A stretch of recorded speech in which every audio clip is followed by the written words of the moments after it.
To Durham, North Carolina now, and Dr. Gavin Yamey, Professor of Global Health and Public Policy at Duke University.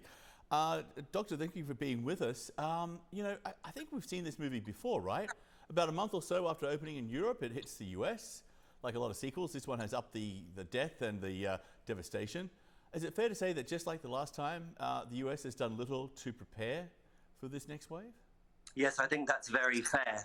I think everybody needs to remember, of course, that the purpose of any lockdown, a stay-at-home order, a series of restrictions to try and break the cycle of transmission, the purpose of that is to put in place basic public health measures, in particular, an excellent system for test, trace, isolate, support. In other words, you really need to use that time wisely to build a system to test and identify cases, isolate those cases, identify those who have been exposed, quarantine the exposed, and critically support those who are isolating or quarantined, which might mean financial support, support at home with food, and so on.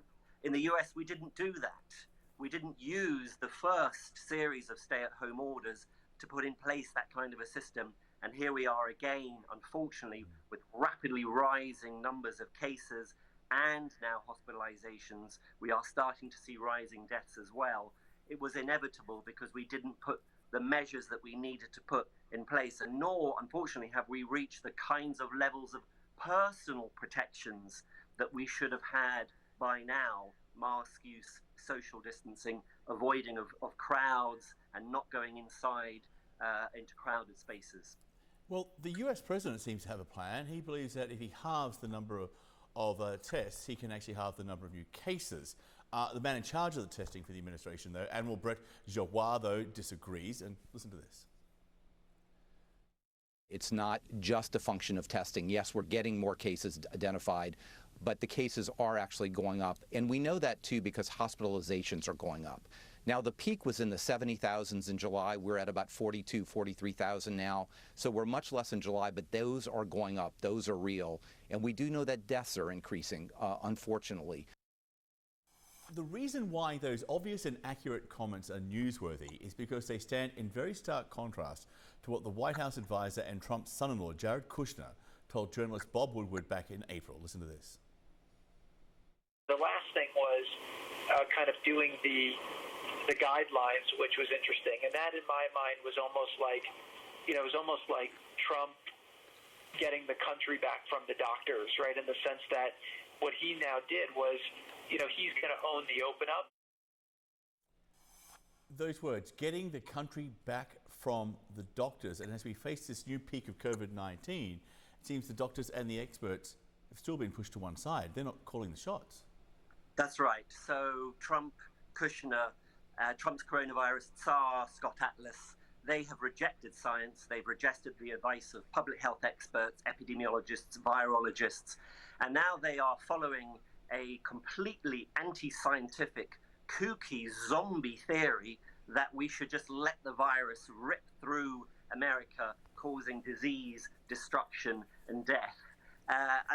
Mark Meadows, Trump's chief of staff, of course, said as much a few days ago. He said, there's nothing we can do to control this pandemic.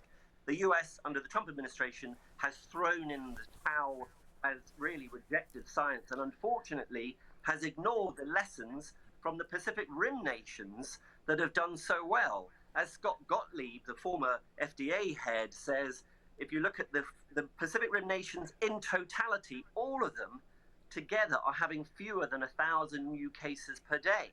And that's because they followed the science. They've had powerful leaders who have used scientific-based measures, who have promoted mask use, who have done test, trace, isolate, who have really listened to what public health experts are saying. In the US, Trump and his administration have rejected science, have rejected basic public health measures, and here we are, the worst epidemic in the world, about a fifth of all cases and deaths, and no end in sight under this administration that really wants the virus to rip through society. Yeah. Speaking of Scott Gottlieb, the former FDA commissioner, he's among a growing number of health experts who's calling for a national mask mandate.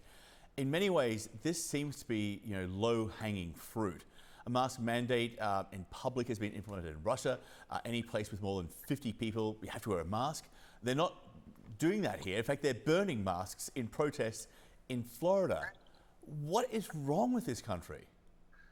To be honest, it is one of the most frustrating things. It's a piece of cloth that you put on your face. It is not some kind of restriction of freedom. It's not about liberty. It's about science. It protects you and it protects others. And sadly, it has become politicized in this country, unlike in many other countries. And one of the things that we really need to do is just get back to basic public health principles and promote science and not sort of, kooky fringe theories. What we really need is for a national mask mandate, for massive scale up of test and trace, isolate and support. We will hopefully soon have a vaccine that even if we have a safe, effective vaccine, it's going to take many months, perhaps into late 2021 or even early 2022, before we've scaled it up to enough people in the States and worldwide for us to start really getting on top of this pandemic. So we are going to have to do distancing and masking and hand washing and avoiding crowded spaces, particularly indoors, long term. Those are basic protections that we really all need to adopt. Yeah, and the longer we delay that, the longer this goes on. It's bizarre. Dr. Yami, thank you very much. Or Yami, I should say, thank you very much for being with us, sir. We appreciate it. Thanks for having me.